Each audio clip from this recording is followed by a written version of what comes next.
নমস্কার বন্ধুরা, Molly's kitchen থেকে সবাইকে স্বাগত। আশা করি আপনারা সবাই ভালো আছেন, আমিও খুব ভালো আছি। আজকে যে রান্নাটা করতে চলেছি সেটি হলো পাবদা মাছের সর্ষে পোস্ত ঝাল। এবার আমি পাবদা মাছগুলো ভালো করে ধুয়ে নিয়েছি, ধুয়ে নিয়ে লবণ হলুদ দিয়ে মেখে রেখে দিয়েছি।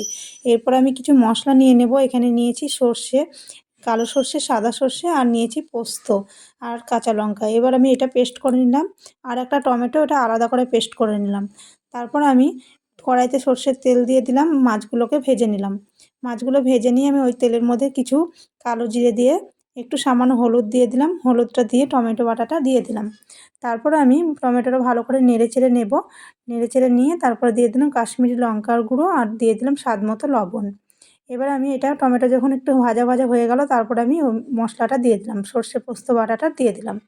ওটা বেটে দিয়ে আমি কিছুক্ষণ নেড়ে চেড়ে নেব, খুব একটা মানে নাড়বো না। এবার আমি সামান্য চিনি দিয়ে দিলাম, চিনিটা দিয়ে আমি দিয়ে দেব জল। জলটা দিয়ে জলটা যখন ফুটে আসবে তখনই আমি দিয়ে দেব মাছগুলো, ভেজে রাখা মাছগুলো।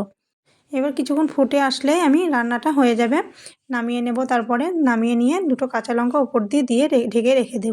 আশা করি ভিডিওটা ভালো লেগেছে। ভালো লাগলে লাইক, কমেন্ট, শেয়ার। যারা ফেসবুক থেকে দেখছেন পেজটা ফলো করে দেবেন, যারা ইউটিউব থেকে দেখছেন চ্যানেলটা সাবস্ক্রাইব করে দেবেন, এই অনুরোধ রইল।